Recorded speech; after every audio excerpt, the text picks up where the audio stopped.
All right, welcome back to On Texas Football, special live edition of On Texas Football. I'm Jeff Howell, along with Bobby Burton. We are bringing you a live reveal of the college football playoff rankings for 2025-26. Going to reveal the field of 12 here shortly. ESPN is getting ready to unveil the bracket. I want to thank everybody for joining us on a Sunday morning. This edition of On Texas Football is brought to you by our friends at Duck Camp. We'll tell you more about Duck Camp here in a little bit. Bobby, already seen it mentioned a couple of times in the chat. I know you and myself and producer Matt, we were watching ESPN before we logged on here. It seems to be the debate between Alabama, Miami, and Notre Dame does not include Texas. So almost a formality at this point that the Longhorns will be on the outside looking in. Just your thoughts, Bobby, overall on after watching Championship Saturday and where we are this morning before the bracket gets revealed. Let's start with Championship Saturday. Indiana is legit on both sides of the ball, very well coached, execute at a very high level. Their quarterback's going to win the Heisman. I don't think he's a perfect quarterback. Is he a damn good college quarterback? Yes. They answered any and every question. They actually had a harder schedule, if you look at it, in conference than Ohio State. They went to Indiana. They went to Iowa. They beat Ohio State. I think that that was a really well-coached team that played hard-nosed brand of football on both sides of the ball, and they deserve the number one overall bid in my vantage point. The SEC game, it felt like it was exactly what I thought it would be. Georgia dominating Alabama physically and mentally. And I look at this, and there is no doubt in my mind right now that Texas is either the second or third best team in the SEC. I think the best team is Georgia. After that, I think Texas would be favored on a neutral site against Alabama, against Texas A&M, against Vanderbilt, against Oklahoma. Three of those teams they've already beaten. The only other team that I think you would even put in there is Ole Miss at this point, and they just lost their head coach. And so I don't think Texas is going to get in. But that game showed proof that Georgia's a superior football team right now. Texas was much more competitive against Georgia than Alabama was all day. That was a 3-point game Texas had going into the fourth quarter in Athens, by the way. Yesterday was a neutral site game at the Georgia Dome where, Birmingham's 120 miles from that venue. So I am a big believer that Texas finished the season as strong as any team in the country. They beat 3 top 10 teams over the final 6 or 7 weeks of the season, yet they will be left out while James Madison and Tulane go bowling. As far as the Big 12 is concerned, Texas Tech beat up on BYU yesterday. BYU being number 11 in the country, they can cry all they want. They're not that good. They shouldn't have been ranked in the top 15 in the first place. They beat no one. They beat a Utah team that only beat other teams in the Big 12. I mean, it's just the Big 12 and the ACC right now are both having issues. The ACC, I think, is getting ready to be hosed to a level that I think a major conference should never be.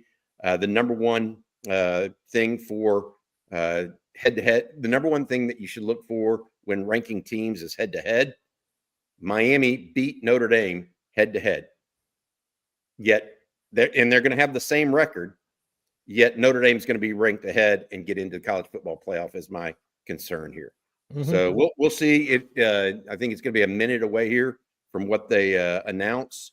But having watched all of those games yesterday, there's not a doubt in my mind that Texas would be a very difficult out for a lot of those teams. Georgia, Ohio State, and Indiana, in my opinion, probably the only 3 teams that Texas would be considered an underdog to going into all of this.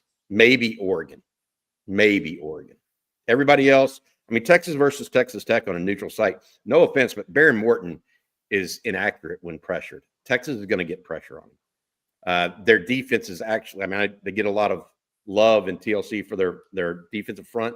Outside of David Bailey, I don't think another defensive player, maybe one of their linebackers, starts at Texas.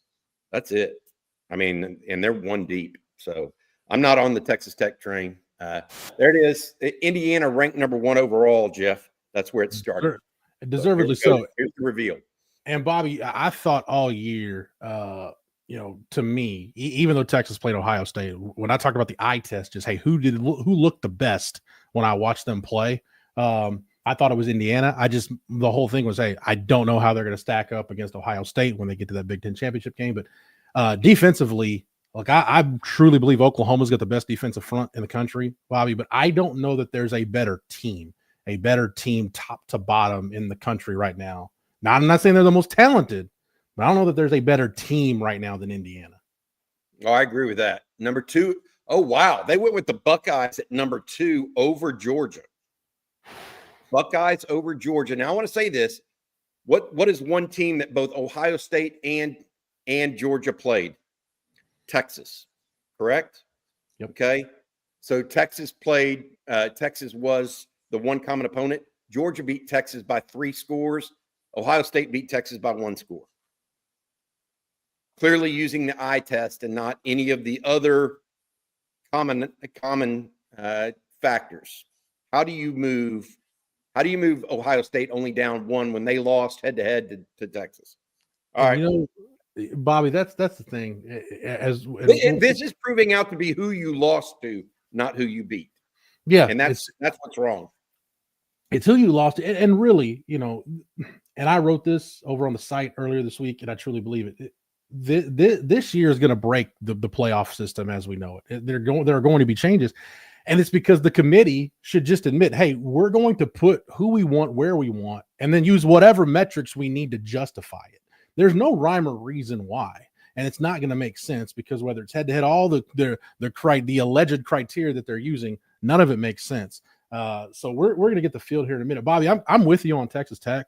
Defensively, they're legit. And look, other than Arizona State, when Arizona State still had a healthy quarterback and they lost that game on the road, they beat everybody they were supposed to beat, probably the way they were supposed to beat them. I'm not a big believer in Baron Morton. Tech fans can get on to me for that. That's my big issue. How can you be? I mean, he almost threw 3 picks yesterday. Didn't throw any, but should have thrown 3. Georgia in at number 3 overall. I'm assuming we'll see Texas Tech here at 4. That's the assumption I have. Yep. Texas Tech at 4, even though you could now make an argument that Oregon's only loss is to the number 1 ranked team in the country, Indiana. I mean, you could have put Oregon 4 there, in my opinion. And I wouldn't have had a problem with that. And honestly, Bobby, if you're a Texas Tech fan, for the 5th seed, a home game against one of the 2 G5 champions is not, I mean, it's almost like, hey, that's your reward for having to play the extra game, is we'll give you one that you could probably just roll out of bed and win. Yeah, I'm not a fan of the order here because now it's going to set up a 3 versus 6, which I think is going to end up being Georgia and either Ole Miss or Oregon. That was a little bit of I think they screwed Georgia right now. I really do. We'll see who comes out number 5 because Georgia to me, Bobby, is right with Ohio State, and he's had national championship seasons. Yeah, Oregon's going to play Texas Tech. This is 2 years in a row where I think Kirby Smart's done just a phenomenal coaching job. Each of the last 2 years, we've been waiting kind of, okay, when are they going to fall back to the pack? And they won the SEC the last 2 years. So Georgia's on the throne, Bobby. That's where Texas is trying to get. Well, they deserve to be it. They've won those games. I mean, they have played that. I think you could have made it. It's very interesting. They went 3 top 5 teams in the Big Ten here, and we'll see what that means overall. If that, I could make an argument that Oregon maybe should have been ahead of Texas Tech, but we'll see what comes of this. 6 theoretically should be Ole Miss, but will it be Texas A&M here? The argument is what Ole Miss is 6. Yeah, I was wondering if they were going to ding Ole Miss because their head coach is no longer there. Yep. Again, that's criteria, Bobby, the committee's supposed to consider, but it hasn't impacted Ole Miss at all. No, and it won't. They've got the offensive coordinator back. They hired the defensive coordinator as the head coach. I hear people going up in arms, and Jerry's been very strong advocate for them to get dinged more than they have. But as long as that quarterback is there, and as long as the play caller is there with Charlie Weiss Jr., I think they're going to be okay. The question is, are they going to have the mental aptitude to stay strong? Because I guarantee you half their team or 3/4 of their team is looking at the transfer portal right now. 7 sets up an A&M versus, this is interesting, A&M versus Ohio State quarterfinal match. That's a big one. A&M versus Ohio State in the quarterfinals. That's a winnable game for A&M. Well, we know the Aggies are going to get a home playoff game at Kyle Field. If I'm one of those, bottom seeds in this thing, that's not a play. That's not a first round game. Is it going to be versus Alabama, or is it going to be versus Notre Dame? Is the question. What's interesting about that is Miami. And this is kind of the deal with super conferences now. A&M and Alabama didn't play each other during the regular season. So too many teams in the conferences. Yeah. Oklahoma's 8. They'll get a home playoff game. They'll play 9, right? So it'll be 8-9, yeah. Oklahoma and A&M both have legit teams. Ole Miss, are they going to have a rematch versus Tulane that they beat 45-10? This is the joke of this. I mean, James Madison most likely, and James Madison is getting in along with Tulane. Tulane lost 45-10 to Ole Miss earlier this season. Make it make sense, and you can't. So they're playing it up. They know there's 2 spots left for real teams, and Texas is not among them, even though they should be in this category, in my opinion. But look, Texas beat 2 teams ranked already in the college football playoffs. I believe, Bobby, if I'm looking at this right, Texas and Indiana, I think, are the only teams in here that have wins over the top 8. Multiple wins over the top 8. Georgia's beaten Ole Miss. Alabama. Oh my goodness. Oh my goodness. All right. They're going to Oregon? No, they're going to Norman. They're going to replay that game. They're going to replay the Alabama-Oklahoma game. I can do what you do, committee, I guess. All right. So this is it though, Bobby. Bama at 9. We're about to see, did they set the trap door for Notre Dame and Miami's going to backdoor their way in here, or is Notre Dame going to stay at 10? And again, we could see 2 rematches. If Notre Dame's at 10, they're going to College Station and we'll get a rematch of that game.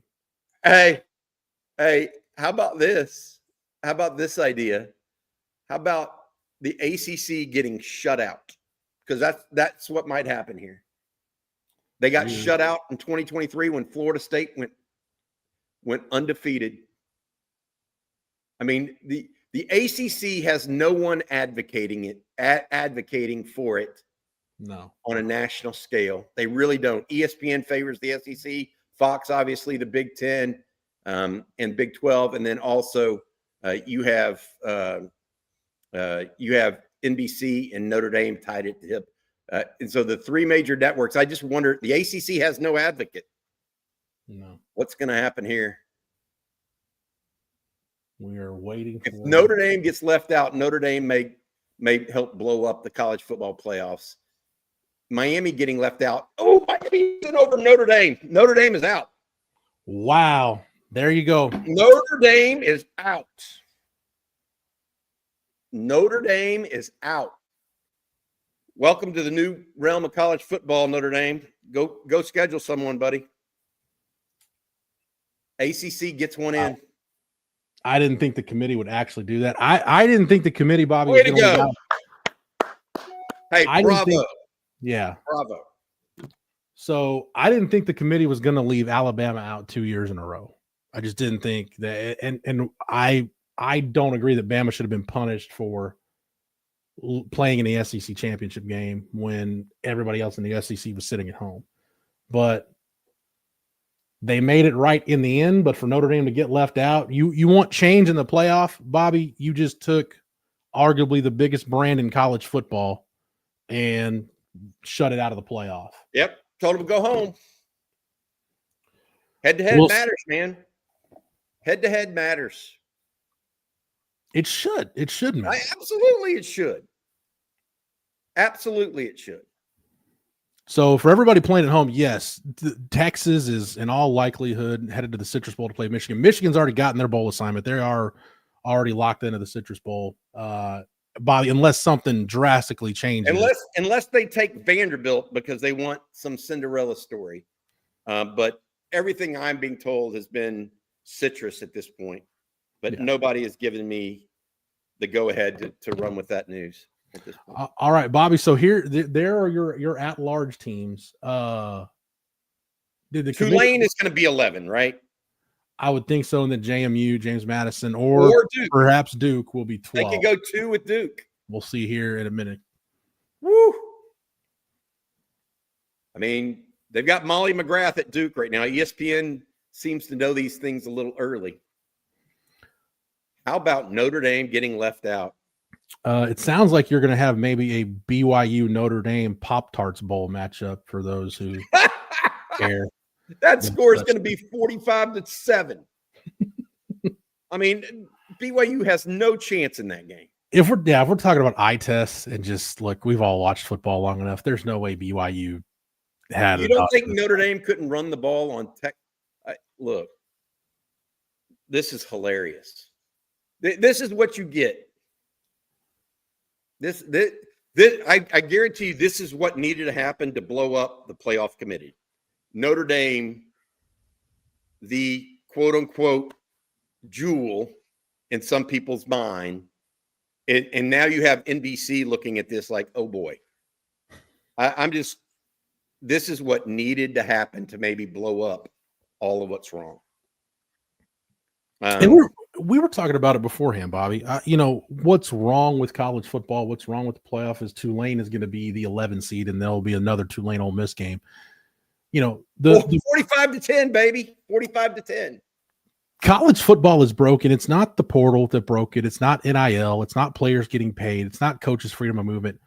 I really believe the people that were supposed to be in charge of taking care of college football did a really poor job taking care of it. And that's why it's in the place we're in. It's James the NCAA, it's the presidents, it's the athletic directors, it's the networks, it's everybody that, had their hand in the pot that was supposed to shepherd this thing, didn't do their job. And now we're in a position we're in where, Bobby, I think the unintended consequence is going to be, I think it's going to be the Power Four and Notre Dame taking their ball and effectively going home and saying, no, we are now going to dictate the terms of how this playoff is going to be.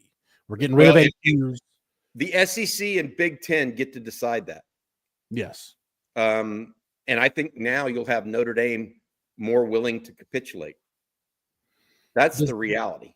Does this compel Notre Dame to join a conference at this point? They haven't before. And no, you don't have to. If it goes to 16 and you just take the top 16, they wouldn't care. First out was Notre Dame. I still think they should have to be in a conference. If the second team out here is BYU, I'm going to crack up. I guess Texas, they were still going to rank BYU over Texas. How dumb, Jeff. How categorically dumb. Oh, my God. Is BYU the second team out? Yes. I'm behind you guys a little bit. Yeah. So the committee believe BYU is better than Texas. Oh, my God. That is insanely idiotic. I mean,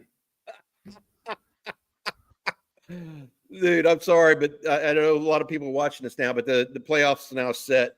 Matt, if you would bring that up before, as Matt's bringing that up, I want to say thank you to our sponsor. They're letting us do this today and making sure everything goes right. That is Duck Camp. They make gear for folks who live for being out there, whether that's in a duck line or sunrise on the 40 acres for a Saturday kickoff. Born in Austin, Duck Camp builds best-in-class hunting and fishing apparel. They also have a special going on right now for Christmas. Use promo code ONTexas25 for 25% off. Shop Duck Camp at duckcamp.com. Get out there, stay out there, and hook them from the folks at Duck Camp. And do not forget that special code They've got great gear all the time on Texas 25 for 25% off. Bobby, Here's the field, Jeff. There's the field. Let's go ahead and get to Bobby. We got a couple of supers to get to, so let's go ahead and do that. Slick Nick 7567. Thank you for the super chat.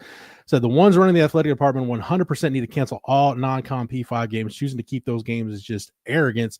They will always have a top 25 strength of schedule and strength of record. The fan base wants exciting games in December, not in August. Bobby, it's not cowardice. It's not anything else. It's just as the playoff is right now. It is stupid to play those games. It is working harder, not smarter. If 3 losses, which apparently that's the case, 3 losses automatically disqualified Texas from being in consideration for this thing, there is no reason to play an Ohio State, a Michigan, a Notre Dame. Just go schedule somebody to if you want to have the P4 qualification for your non-con schedule, go find some bottom tier Big 12 team or bottom tier ACC team. Go play Wake Forest and win a game and be 10-2 and be in the conversation. There's no reason for anybody to play these games anymore. Yeah. Especially when you have a Tulane team and a 45-10 rematch against Ole Miss. Especially when you have a James Madison team that did not beat a Power 4 opponent this year. I mean, look, I'm not one to sit here and say that, I think Texas and Ohio State need to play. I think Texas and Michigan need to play. I think the rules need to change. Yeah. That's what really needs to happen is don't cancel all these non-con games. Get the rules changed so that you can have 3 losses and get into this thing. So that the actual Texas at 10-2, if they would have played Peoria State, Texas at 10-2 would have been in ahead of Oklahoma. Yeah. I mean, that's just the reality of it. And so you could say, oh, well, they lost to Florida. Well, Alabama's in. They lost by more to freaking Florida State, who's a worse team than Florida. Florida boat raced Florida State. By the way, I'm not. See this. Hold on one second. I got a quote. This is the madness of the committee right now. On Tuesday, just 5 days ago, this is from our producer, Matt. 5 days ago, Notre Dame was better than Miami. Okay? In the last 5 days, neither team has played. So now on Sunday, Miami is better. Yeah. So how make that make sense? Is this a reach around to make the ACC happy? Is this what they really believe, or was last week what they really believe? Because that's my question is how make it make sense. This is the same argument. This goes back to, and again, it's kind of an apples and pomegranates comparison. I get it, but it's in the same vein. Let's go back to the first year we had the playoff in 2014.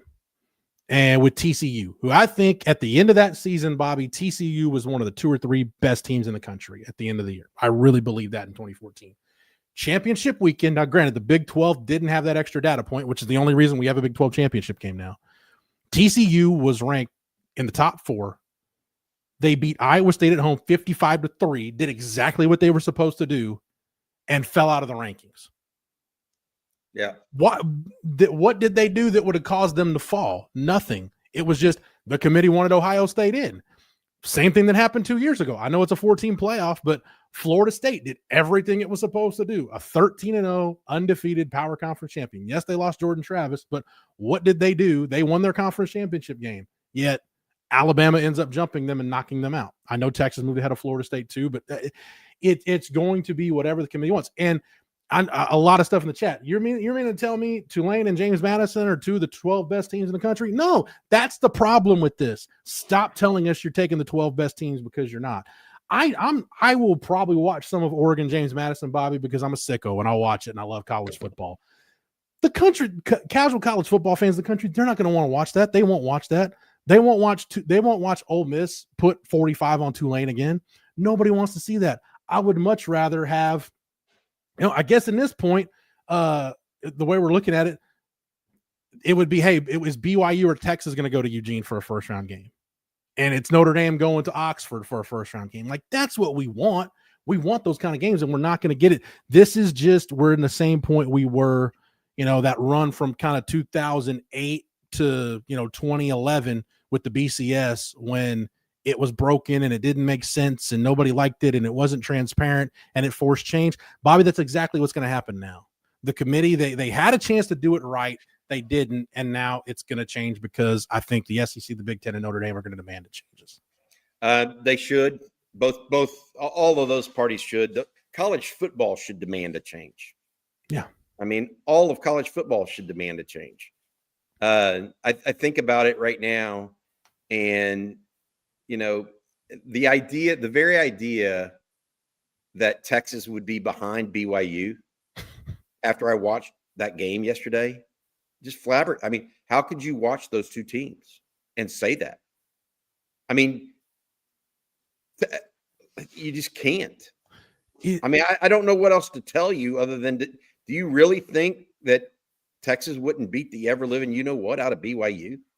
Is that really what you think? Yeah. Or are you just trying to make good and make them feel okay about it?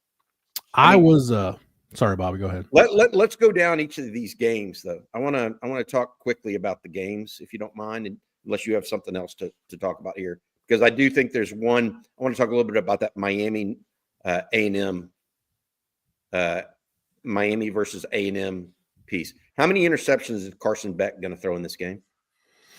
Oh boy, he's good. Let's go over under 3. He's good for at least 2. That's going to be whichever. 2.5 is going to be the line on Prize Picks. Boy, that game, Bobby. Which quarterback? Who do you trust more, Marcel Reed or Carson Beck? Marcel Reed. And that's, I think, that ain't the one you should. I mean, Miami's going to have to physically beat them up front like Texas did, which I think Miami can do, by the way. But Carson Beck can't screw it up. That bar's in the 7th circle of Hades, Bobby. Like, if we're talking, who do we trust more, Beck or Reed? I'm with you though. Miami's offensive line is good. We know Mario Cristobal wants to play the physical edge. Man, if Texas can line up and smash A&M in the mouth and run the football, I think Miami could do it. I think that's going to be a good game. But Bobby, we're breaking down that game, and there's stuff to talk about in the A&M Oklahoma rematch. The OU Alabama rematch. Can OU kind of replicate what they did against Alabama the first time? That's an Alabama offense that's not playing very well right now. Shoot, that game, you may want to take the under in that game. I don't even know what it's going to be. But do we really need to spend time breaking down Ole Miss, Tulane, and Oregon JMU? No. Yeah. It's going to be. This is and JMU at Oregon is like lambs to slaughter. And I'm not being mean. I think that's what that is. That's what that is. Tulane may catch an Ole Miss team sleeping because they lost their coach. They may be disheveled. So you could talk about that game, in my opinion. Where is Ole Miss's focus going to be? Right. Yeah. That's one of the reasons that Jerry was so adamant about the coaching change mattering. Alabama, Oklahoma, Oklahoma gave Alabama's fits all game long. The question I have is Oklahoma's offense worth anything these days? I mean, if Alabama is healthy, I don't know that Oklahoma can score 17 points. The problem is I don't know that Alabama can score 17 against OU. I mean, that may be a 10-7 football game, 13-10, like we watched last night with Ohio State, Indiana. Bobby, this Oklahoma with fewer playmakers on the field, by the way, than either of those two teams had. Oklahoma, if you look at Bob Stoops at OU in between, basically the 2 years Nate Hibble was his quarterback, this Oklahoma team reminds me of those teams where it was, you look at those OU defenses, that was Tommy Harris, Derek Strait, Teddy Lehman, Kalmus, Dan Cody, like they had an elite defense, and they won with defense and special teams, and they didn't mind beating you 10-7. That's exactly what this OU team is. OU's got the best kicker. Like Tate Sandell's the best kicker in the country. As a matter of fact, I had to submit my ballot for the Groza Award this week. Bobby, pay me. I had to vote because the Lombardi Award ballot came out several weeks ago. I voted for an Aggie for the Lombardi Award and a Sooner for the Groves Award. So God help me, I'm gonna have to pay for that in the afterlife. Who did you vote for the Aggie for a Lombardi? At the time, it was Cassius Howell, which was but the ballot was due 2 weeks before the Texas game. So David Bailey should win that award. Had I had to do it over, it probably would have been David Bailey. But OU, hey, if you can get it inside the 35, you've got 3. Tate Sandel's just that good. So if I'm Venables, I'm just telling John Mateer, look, just don't turn the ball over. Just don't turn it over. We'll go 3 and out and punt and play field position. And I think OU has a puncher's chance to beat Alabama that way. That said, Bobby, I don't think either one of those teams is beating Indiana. With OU and Miami and A&M, I don't think either one of those teams is beating Ohio State, especially an Ohio State team with a chip on its shoulder and an extra week off. And then, it's Oregon Tech will be very interesting. And, Ole Miss, Georgia, I think Ole Miss is kind of in the same boat maybe Texas was last year. Like, it sounds like, hey, can Kirby Smart beat you twice in the same year? Easier said than done. Well, it is easier said than done. Like, it's not, if I've got to trust one coach to get my team ready for a game, basically it's that old Bill Simmons thing. Hey, for the fate of the world is on the line and you have to put together a college football team to go defend it. Who's your coach? It's Kirby Smart. Because if I've got to have one coach that I trust to get a team ready for one game, it's that guy. So Bobby, looking at the potential quarterfinals, Oregon Tech, like I said, is really intriguing. Does anything intrigue you as a potential slip up for any of those top 4? Oregon will truck Texas Tech. Right? Tech's not as physical as people make them out to be. I watched BYU. I mean, BYU. Look, Tech is just not as physical. So I think that's going to be a welcome to college football moment for the Red Raiders. I really do.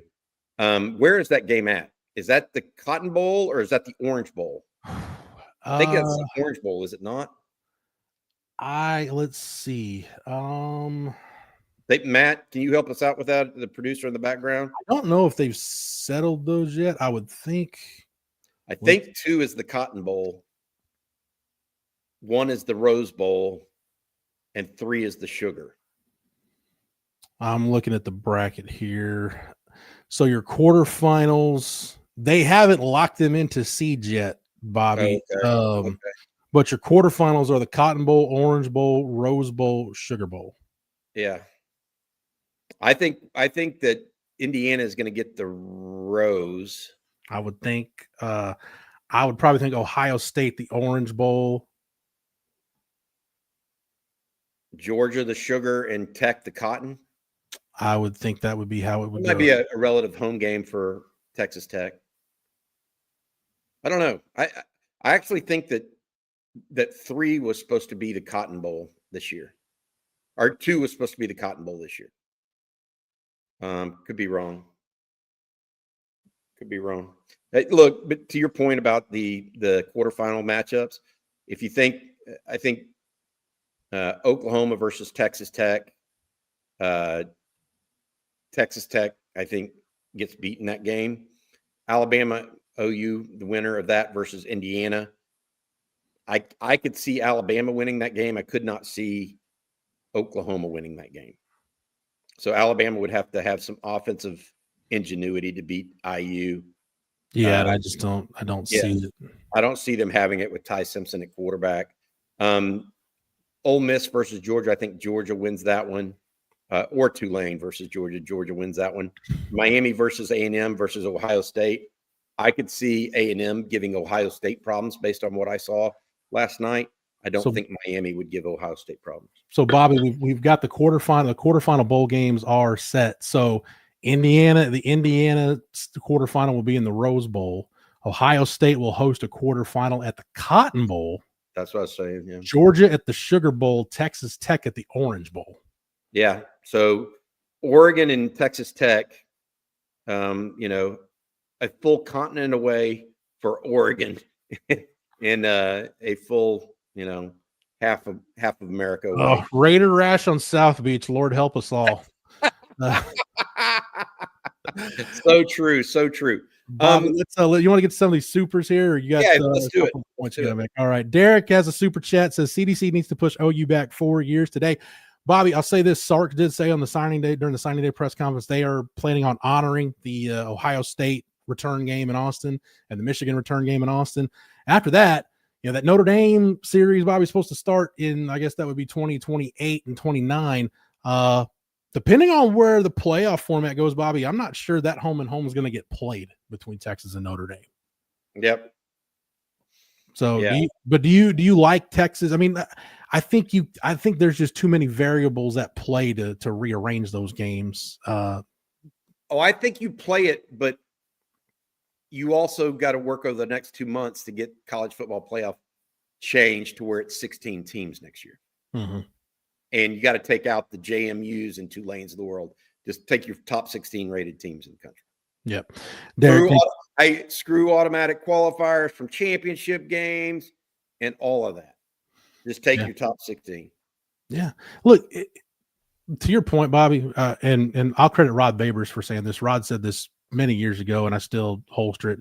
When we talk about the NCAA basketball tournament, that first weekend, we love the Cinderella story, right? Like we love the 16 over the 1, or Duke losing to Colgate or whatever. Or I think it was Duke Lehigh with CJ McCollum when they beat Duke.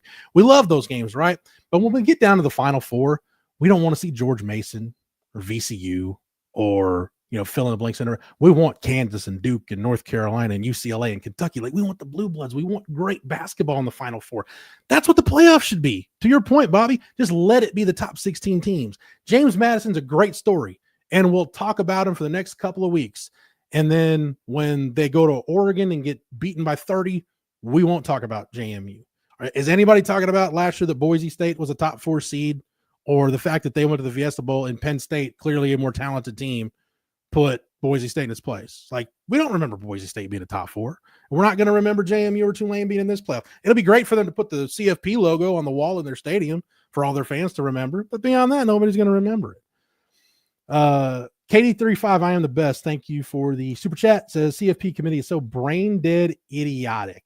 Hunter Yurachek's having a bad year, Bob. He's not having a great year. His fan base isn't happy with him. He's the AD of Arkansas, to Jeff's point. Yeah. And let's be fair, he was not named the head of this committee originally. Mac Rhodes, the AD at Baylor, former AD at Baylor, was that guy. So this kind of got thrust upon Hunter Yurachek. Not having a great year at this point. But yeah, there's enough really good tools, Bobby, that are out there. And it's the lack of transparency. We don't know what the committee is using, but between SP Plus and, all the different metrics you've got to measure really good teams. The basketball selection committee, I know I don't believe they use Ken Pom anymore because there was a thing with the formula, but they'll use all these different rankings metrics. I know the baseball committee uses them. Why can't football? Yes, you can have a human element, but we've got enough really good analytics that can tell you, hey, on a neutral field, how would these two teams stack up? You can use that. I just don't know that they are. And I think you need to take a really good look at who you're putting in that room. Who do they have ties to? Are you putting former coaches in there? Are you putting former players in there? I think you should probably put a couple media members in there. I know media members, Bobby, have their biases, but I'm a guy like Bruce Feldman that's watched a lot of college football or covered more college football than a lot of people on the committee. It'll never be perfect. But I really believe, Bobby, there's got to be a better way to do it than what they're doing right now. There is. It's called just rank them and go with it. My problem right now, too, is the inequity you have in conference scheduling. I mean, you look at A&M's schedule this year. Mm-hmm. They didn't play anybody but Texas. The only team that had a winning record in conference that A&M played, they lost to by 2 scores. I mean, that's the reality of it. And the only, decent team they played away was Missouri. And they were 4-4. Mm-hmm. I mean, they played Florida at home.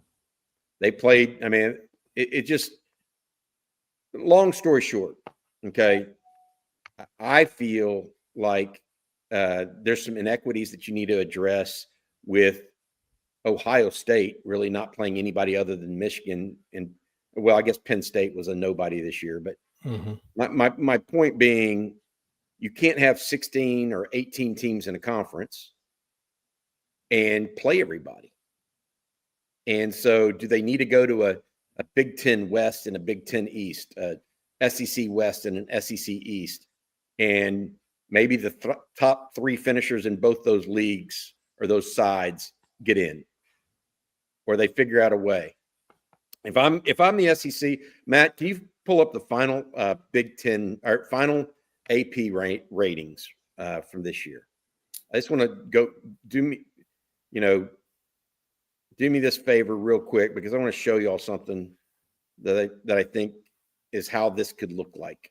I still can't believe the committee ranked BYU ahead of Texas, by the way. Oh, that's ridiculous. I mean, Vanderbilt's ranked ahead of Texas. I didn't even realize that in the AP. Yeah, I mean, Texas is up by what, 24 at one point in that game. What are we doing? They lost half the secondary. Started playing 3 freshmen in the secondary. Texas did whatever they wanted against Vanderbilt on offense in that game. But no, do me a favor and count the number of number of teams per conference. The SEC would have who's ranked 16, Matt? Can you tell us? You only go down to 15. 16 is USC, so that would give another one to the Big Ten. So it's four from the Big Ten. 4 Big Ten, 7 for the SEC, 3 for the Big 12, 3 for the Big 12. How many ACC teams? Just one? One, Miami. So, and would that include any? Oh, Notre Dame. Notre Dame's an independent. So that would be 4 Big 10, 7 SEC, 3 Big 12, 1 ACC, 1 Notre Dame. I mean, wouldn't you be more interested in watching that matchup? Yeah. I would too. 16 USC playing Indiana. That's much more interesting than James Madison playing Oregon. By the way, this level would play, they would play Ohio State again. 14 plays 3. If anybody's scoring at home, Texas was 16 spots ahead of Vanderbilt in strength of schedule and 14 spots ahead of BYU. All right, let me see. Yeah, 16 ahead of Vanderbilt, 14 ahead of BYU in strength of schedule. Yet the committee put it's ridiculous. It's ridiculous. And frankly, I mean, I guess I don't mind Georgia and Ohio State flip-flopping, but I thought Georgia, anyways. The committee has Texas at 13. The committee had Texas ahead of Vanderbilt, but BYU,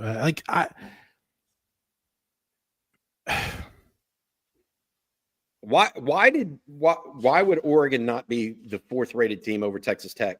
Their only losses to the number 1 ranked team in the country, Texas Tech lost to Arizona State.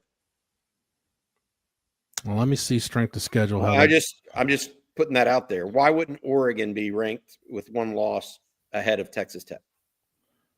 They should be, theoretically. Big Ten's a much tougher conference. Oregon, Bobby, I'm just looking at strength of schedule. Oregon, and I'm using ESPN's metrics. So Oregon 17 in strength of schedule. Where is Texas Tech?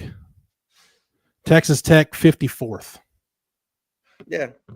Oregon should have been ranked up. You could say Ole Miss should be ranked over them. Ole Miss's only losses to the number 2 team in the country. The BYU thing, like BYU played Tech twice, and it was clear as day. Once in Lubbock, once on a neutral field. BYU didn't belong on the same field as Texas Tech. So you're going to compare schedules and common opponents and tell me BYU's basically the committee saying BYU is a better football team than Texas. I don't believe that, and I don't think anybody with a half a brain would believe that BYU is a better football team than Texas. I can't.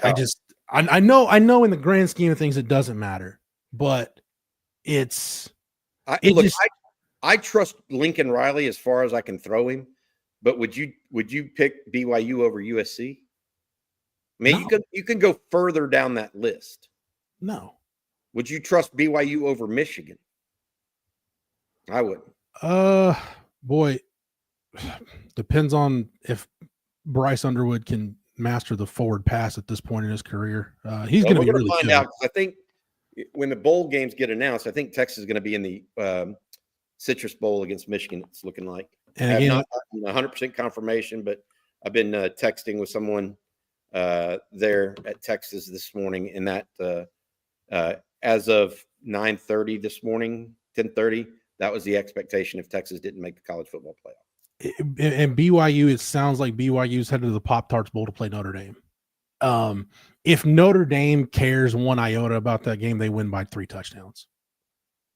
Jeremiah Love, is he a sophomore or a junior? That is a good question, Bobby. He won't be playing if he's a junior, and should not. We'll see some opt-outs, of which BYU may have none because they have no one. He is a junior. Yeah, he is a junior. Jeremiah Love should probably not play in that football game. And you know that's my thing with bowl games, and it's not that I'm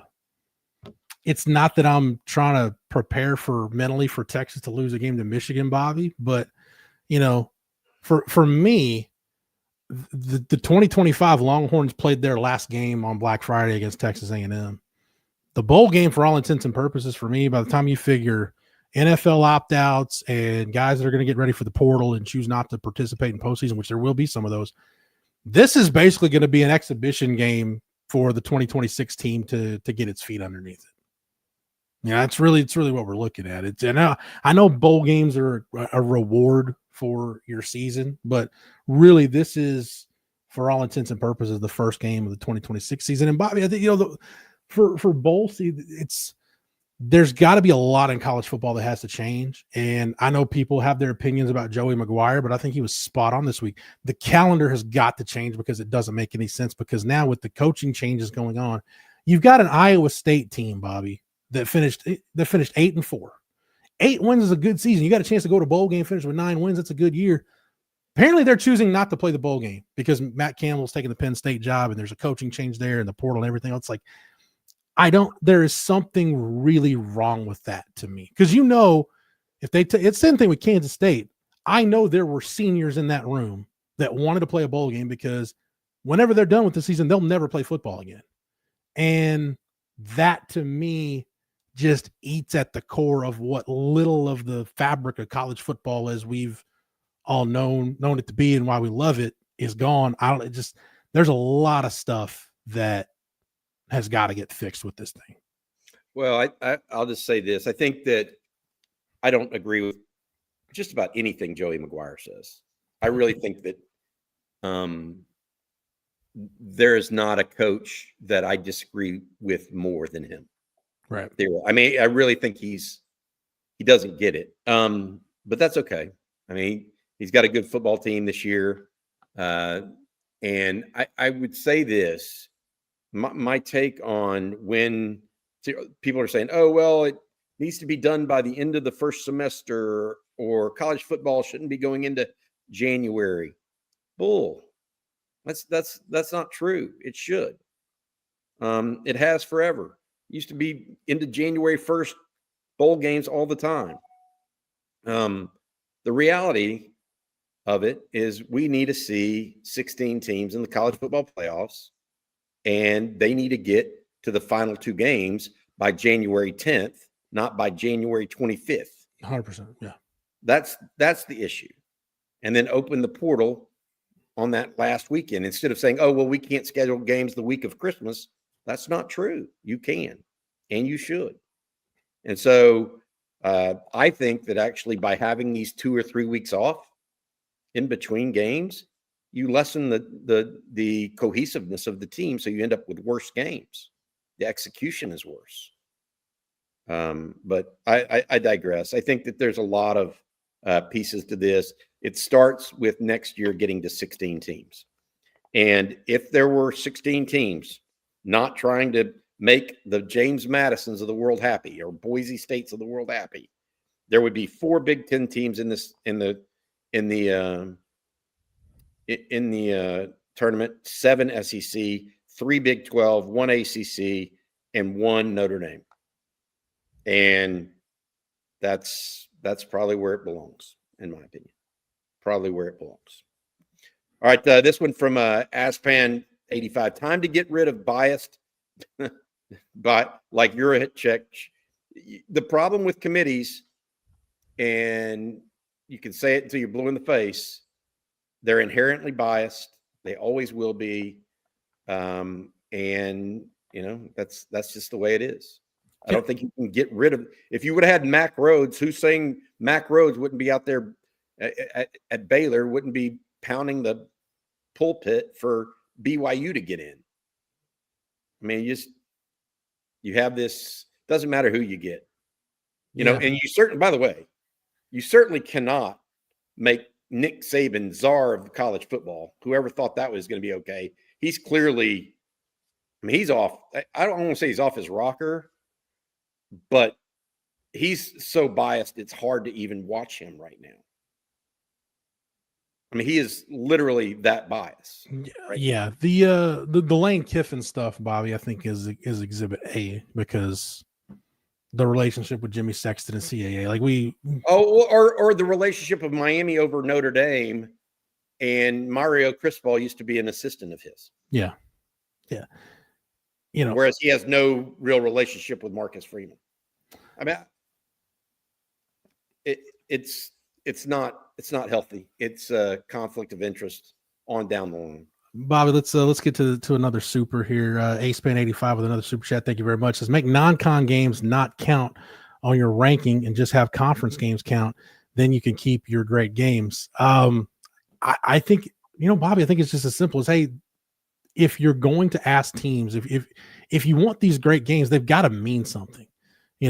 I am glad that, hey, Notre Dame, Miami actually meant something, for Miami, because Miami didn't have to schedule that game, but they did. And I'm glad that it means something. But these non-conference games, they've got to mean something if you're going to play them. Otherwise, there's no point in playing them. I don't think it's necessarily not to make them count, but just, I don't know. Whether you wanted the playoff to expand or not, it's going to, and that's part of the reason why. So yeah, I think that they need to. If the G5 gets upset about this and they go just blanket top 16 teams, and the G5 gets upset about that, tell them to go play football in the spring. I mean, that's really where a lot of this should go, instead of trying to, I think, water down college football with more teams.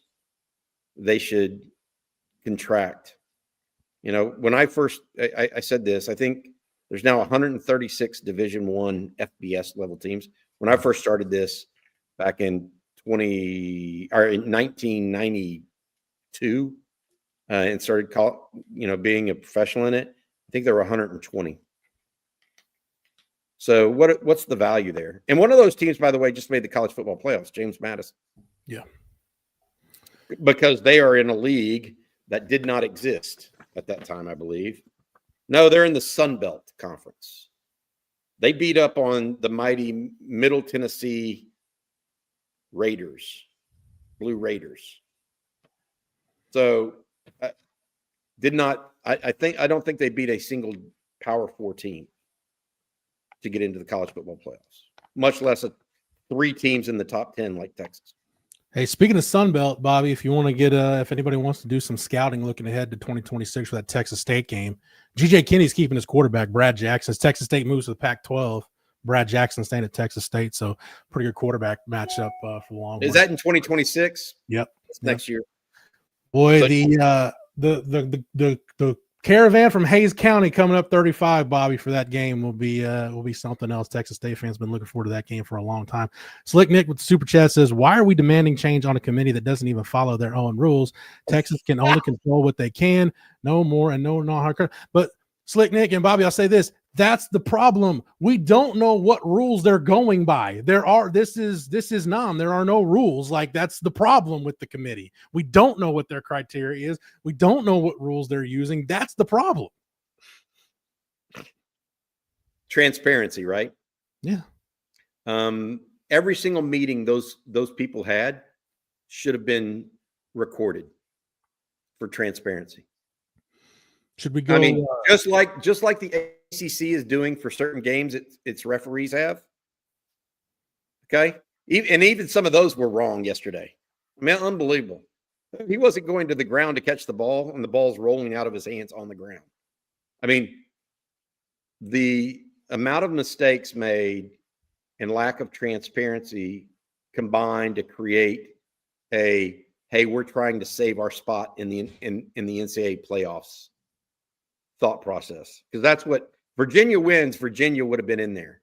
Okay, Virginia gets bailed out on a several penalties, first of all, and then second, a botched first down play. I mean, there were multiple plays in that game, so I'll just say that it leads everybody to the idea that what are we doing here? Yeah. By the way, what are we really doing here? Any Texas fan that watched that game, anybody shocked that a Manny Diaz defense gave up a 96-yard drive with 90 seconds to go to let the team take it to overtime? I'm just saying, just throwing it out there. But you know, with the committee, anybody that has done community newspapers or local news has done this, and I did my fair share. Bobby, you're saying the committee, we need to go like school board meeting style or city council style. We need to have a time for public comment and then closed door and then open session where I think it all needs to be open session. I wouldn't mind that. It all needs to be open session. I think just like the ACC is done with their policy towards some games and how they handle referee reviews. I mean, basically that referee review last night in the ACC, it should potentially get somebody fired. Yeah.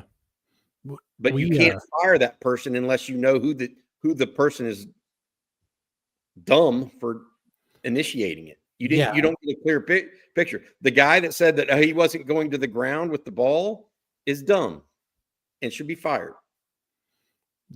Or at least reprimanded and his position reduced. The point there, yeah. And so I'm saying the same thing should happen on the committee. I mean, look, I think that you look at it from my vantage point, and you have people operating too much in the dark. How do people come up with these rankings? All we're talking about is how did they decide this? How did they decide that?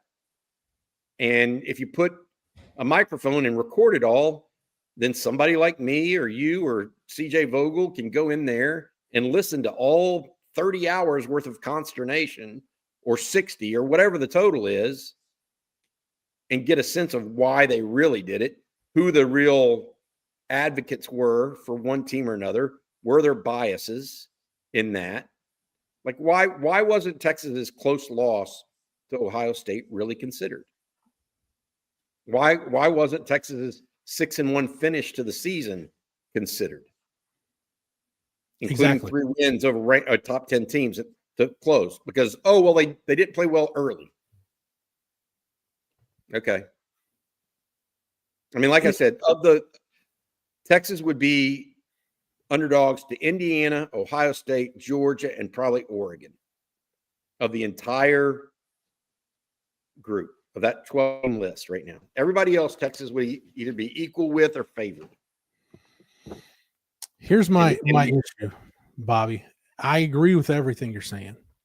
My problem is not that Texas is not in the playoff. My issue is based on the message the committee has sent is that regardless of strength of record, strength of schedule, head-to-head wins, anything else, it's the fact that a third loss has automatically disqualified Texas from the discussion. That's my problem, because you're not looking at anything else. if you're going to sit there and tell me head-to-head mattered for Texas and Vanderbilt, but it doesn't matter, none of the other metrics matter, then, and you're only telling me that BYU is ranked ahead of Texas because they played for the Big 12 championship and have more wins and fewer losses, okay, then that is exactly the point. Texas did need to overextend itself then by playing Ohio State, because a 10-2, again, and I think this is what people have missed. This is what people have missed about the Florida game. None of us are absolving Texas of the Florida loss. It was a bad game. Texas didn't play well. Florida wasn't very good this year, even though I'll say this, anybody want to look at strength of schedule metrics, Florida did play the second toughest schedule in the country. Not saying Florida was good, but if we're going to look at metrics, let's look at all of them.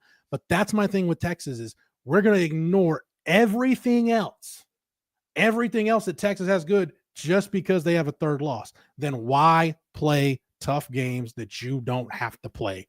That's the point I'm trying to make. And that's the point, Bobby. I think everybody has missed the boat on Texas or they just don't like Texas and they don't want to see it. But that, to me, that's the big discussion point for me.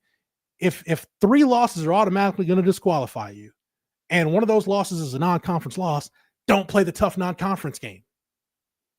That's the message the committee sent. Just want to say this, according to Matt, our producer, Oregon versus James Madison, the point spread initially was 21.5. Within 4 seconds, it moved to 25.5. Looking forward to that great football game in Eugene. Can protesting the bowl game, Eric 76, can protesting the bowl game be a good move? You don't want to lose a player in that game to next year, and you get a message sent to CFP. Look, I don't think that's no. Texas doesn't need to be. There is, by the way, just so everybody understands, one of the reasons they don't need to be protesting a bowl game is not only does the bowl game practices help your next year's roster, figure out what you need in different pieces, all of those things. Okay. Regardless of injury, because you rarely lose a player to injury for the whole next year in a bowl game. Very, very rare. One of the things I would say is sending the message to the college football playoff. I don't think you have to, because they are right now going to go to work immediately on what college football playoff looks like for next year. Okay. What will that look like next year? I don't know the answer. But it won't look this way. I'm almost positive. The idea that people automatically get in is just, if you're a conference champion from the Sun Belt, is unbelievably ridiculous to me. Much less the Athletic American or whatever that's called that Tulane got into after losing 45-10 to Ole Miss. And Bobby, I've said this earlier. I'll say this again. As a Texas State alum, if Texas State was in the same boat as James Madison, right? Texas State had won the Sun Belt, been 12-1, and as an alum, would I like it? Yeah, that'd be cool.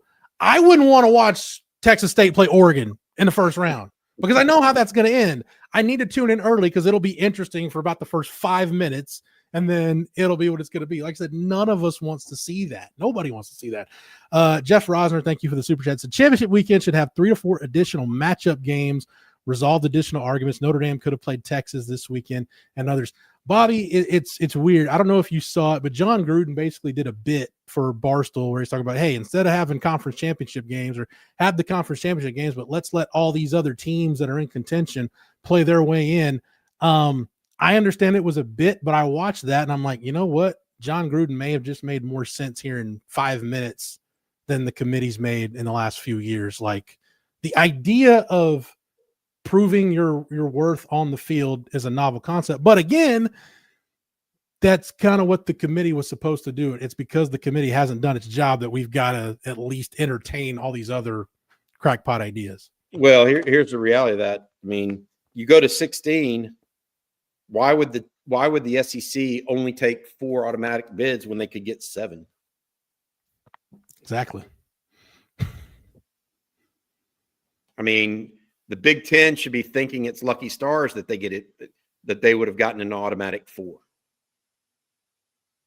But they, anyways. But no, to your point stands though, Bobby, because if you're taking the 16 best teams, people say, well, that's overkill from the SEC. Okay, let's just look at it. Just start comparing the teams. Let's take BYU, the Big 12 runner-up. Vanderbilt was the 7th place team in the SEC. And I'm not being SEC homer. I'm just saying I watched both teams. I know what the eye test told me. The eye test tells me that Vanderbilt's a better football team than BYU. No doubt Vanderbilt would beat BYU. You think Diego Pavia is better than Blair Kirkmeyer or whatever his name? Blair Bachmeier. Yeah, maybe. You got close there. Blake Brockermeyer might have had a better game at quarterback yesterday against Tech than Bear Bachmeier did. That's my point. Yeah. That's my point. Yeah. It's not even close. Any thoughts on if our 4 OL starters leaving will opt out of the bowl games? No center, no left tackle. I don't think, by the way, Trevor Gooseby, as of right now, not leaving. I'm not saying that, even though somebody came out with him number 15, I think a lot of that is because of his performance against Cassius Howell. I think actually Cassius Howell's stock is getting ready to drop precipitously based on some things I'm hearing. So I don't think that performance against Howell is going to be as valuable as some people think it would be. But I don't think DJ Campbell plans to opt out, Cole Hudson or Connor Robertson. Yeah, I don't think I think Connor Robertson, Bobby, is just, he's graduated. He does have a year of eligibility if he wants to use it. It just doesn't sound like he plans on using it. But I don't, in other words, I don't think this is like an NFL draft opt out or anything. I think he's going to play the bowl game. And to your point, Trevor Gooseby hasn't announced anything or anything of that nature. And that's a decision he and his family are going to have to make. Jason Oblitzky, thank you for the super chat, said, we are overthinking it looking at the rankings. It's about wins and losses. They don't care who played against who or who you beat. They admitted that only if you are side by side do they look at anything else. And Jason, I think that's the problem, Bobby. We talked about it. It's if the committee would just say, we're going to pick whoever we want and then use whatever metrics we need to do to justify it. That's what's happening. So I know they can't just come out and say it, but that's basically what it is. And they sent a pretty clear message that with a third loss, they disqualified Texas. Yeah, I agree. They don't care about anything other than wins and losses because there's not enough data points in their opinion. And in fairness to them, maybe there aren't enough data points. No, and honestly, maybe college football needs to go to a 13 or 14 game schedule and not have weeks off.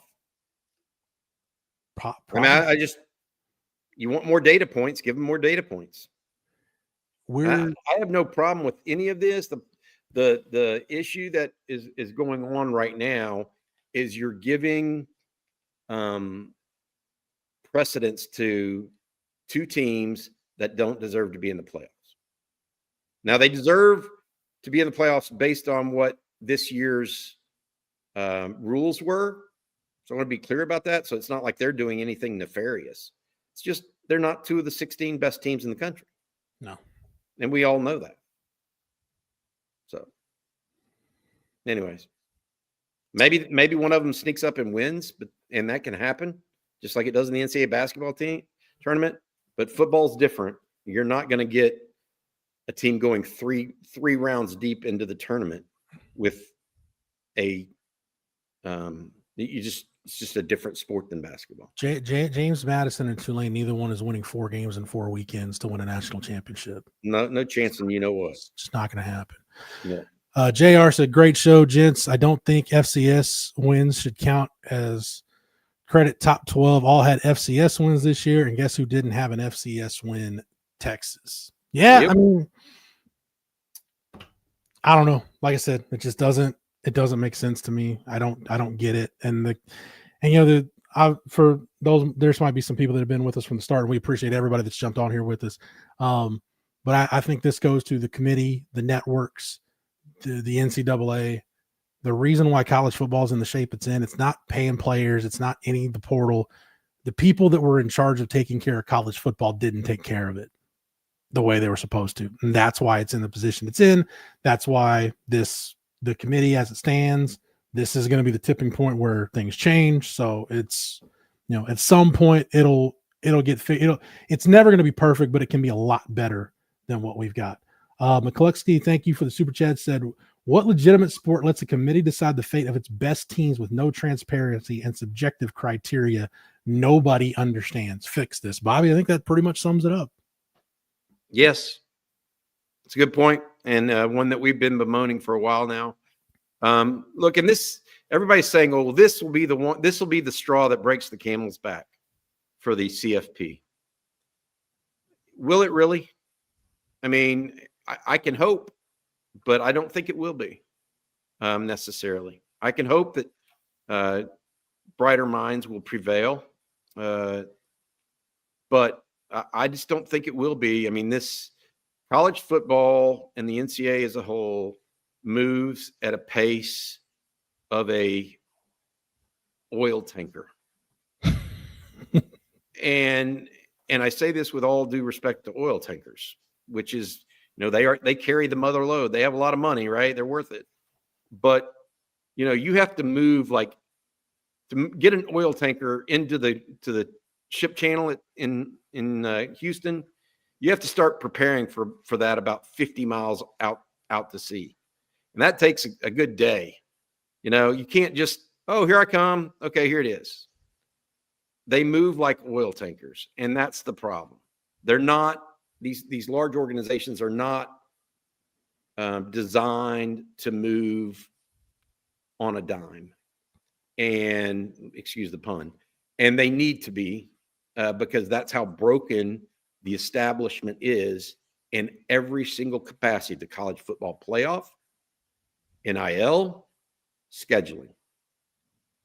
Okay, broken. All three of those things. But you're not going to be able to fix all of them in a year. I mean, you just can't, and that's part of the problem. And I think that, the idea that some college sports commission is going to go lord over college football is just, they need to get together. They need to decide who and what they want to be. It needs to start with the SEC and the Big Ten and Notre Dame. And then they need to tell everybody else what's going to happen. And leave the ACC out of it, leave the Big 12 out of it. They can be a part of it or start their own league if they want to. I don't care. Bobby, we got a couple supers to get to, but I do want to get to this. Brett McMurphy from On 3 has reported, and this will be announced officially at 2:00. But as we've all expected, reports are leaking out that it'll be Texas and Michigan in the Citrus Bowl. The Citrus Bowl will have their official announcement coming up at 3 Eastern, 2:00 local time here in Austin. So that is what it's looking like for the bowl game. There it is. There you see the graphic on 3 Spot. I think, again, that's a report from Brett McMurphy. And Bobby, you and I, we talked. If Texas is going to be out of the playoff, everything we'd heard, all of our sources here on Texas football were saying it was going to be the Citrus Bowl for Texas. Correct. And this is a good matchup. Texas will have played Michigan and Ohio State more in the last 2 years than any other Big Ten team, which is nuts. No, I mean, has any other Big Ten team played both of those schools twice in the last year? You know what? Indiana has, only because Indiana made the Big Ten championship game. I know they played Ohio State. They didn't play Michigan this year, though, did they? I don't believe so, no. Well, neither. No. I mean, maybe Purdue has, because they get boat raced multiple times a year by multiple teams. I think or somebody like that, probably. That's the one thing about super conferences, Bobby. I think that I forget the exact number in the SEC, but I think since A&M has joined the SEC, they've played Georgia once, whereas Texas has already played Georgia 3 times in 2 seasons. 2 seasons as an SEC member. So it's just. By the way, while McMurphy is reporting that, it is not official yet. Texas, right. Texas brass not saying that's official yet, that we can confirm that this is true, that Texas will be in the Citrus Bowl. We believe it to be the case. Brett McMurphy is a great reporter on college football. I have no reason for him to be wrong about this, but I want to say that as of right now, I did not get confirmation inside Texas for that report. That's coming from a third party. All right, Bobby, let's get to a couple of these super chats here as we wrap it up. Allison DeFranco, thank you for the super chat. Said, do y'all think play-in games are a good move? No, because they delay getting going on the playoffs themselves. That's my opinion. So I think that instead of the SEC championship and Big 12 championship, you just start the playoffs. That's how you get this thing done by early January as opposed to late January. Mm-hmm. The other, I also, this is a side note, and I'm sure we'll talk about stuff like this as the week goes on. The other thing I think has to change with the calendar. I think you've got to have a signing period, a high school signing period, late summer, whether it's, that last week of July or early August. I think you've got to clear up some of the clutter, and you can do that with an early signing period. I know that's pretty far down the list of things that need to get resolved, but just something to file away. Then Joshua Hawkins, our last super chat here, said the G5 should have scheduled 2 Power 4 schools to make the argument about the playoff. I mean, in theory, yes. But we're not. I guess, Bobby, where I come out on this is we need to stop. Everybody wants to talk about inclusivity and equity and things like that. We need to stop pretending that the Texas AAC is not Akron. Yes. Texas is not Akron. They shouldn't be. There are AAA affiliates in baseball. Yeah. Hell, there are AA and single A. And right now, frankly, Texas is in the major leagues, and there are some teams that aren't just in AAA. There's some that are in AA or single A that are, Samford is a single A team that played Texas A&M. Okay? Get rid of it. No, Samford, don't hate on me. Get rid of them. Stop it. Go to 64 teams. Go. No great organization has this many in a sport like football for a reason. Basketball is a totally different sport. You have 5 players on the court at one time. It requires only 5 players. Football requires 22. And the difference in level of play for Toledo and Texas, or, name one, Bowling Green and USC, they're not the same. They shouldn't be treated the same. They shouldn't have the same rev share. It's ridiculous. Take the top 50 or 60 teams, prove you belong. And maybe if your revenue stream is not at least $100 million a year, you don't get to participate in the elite leagues. Somebody mentioned Sam Houston State. I'll say this: the only reason Texas played Sam Houston State is Texas joined the SEC, and with an 8-game conference schedule. Sam Houston State's D1 now. That's the whole point. They're D1 now. But even then, Bobby, with 12 to 18 months notice, good luck finding anybody of note to schedule. They could have scheduled an FCS school. They're lucky they found an FBS opponent. Period. To fill that void on the schedule. So there's that. All right, Bobby, any final thoughts before we sign off here? No, I think that the college football playoff committee may have got one thing right, and that was putting Miami in over Notre Dame. Not sure Alabama belonged over Notre Dame, though. That's a different story. So they didn't penalize Notre Dame for being in the college football championship game, or the SEC championship. They didn't penalize Alabama for being in the SEC championship, but they did penalize BYU for being in it. And maybe they used the eye test on one and not the other. I don't know. It's a hot mess. College football has many issues. Thankfully, the product and everybody's love for football outweighs the madness that is behind the scenes. Hey, before I let you guys go, I want to say this real quick because we're getting a ton of orders in right now. Make sure you get your orders in for our gear for Christmas. We have not only the mugs, if you guys like coffee and football, various hats that we have. We also have some coffee as well. Get those in before Christmas if you want some quick Christmas gifts for you or your favorite person as well. Here's our mug. Look, this is a quality item right here. It's good. Nice, good, sturdy mug. It's got some heft to it, doesn't it, Jeff? It does. Yeah, it does. Yep. All right. That's going to do it, guys. We'll have more. Rod and Jerry will be back for the live stream. We may actually have another video coming out as soon as we get 100% confirmation that it's Texas and Michigan in the Citrus Bowl. We think it is, but do not have 100% confirmation yet on that.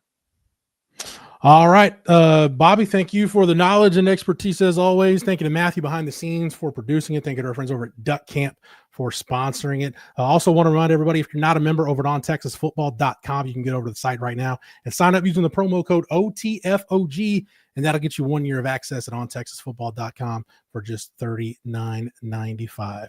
All right, that's going to do it. Thanks, everybody, for tuning in. Thank you for the super chats, for Bobby, for Matthew, for the entire On Texas football staff. I'm Jeff Howe. Thank you so much for watching and listening. And until next time, hook 'em. Women's basketball at 2. Go Lady Horns. So volleyball 1 as well.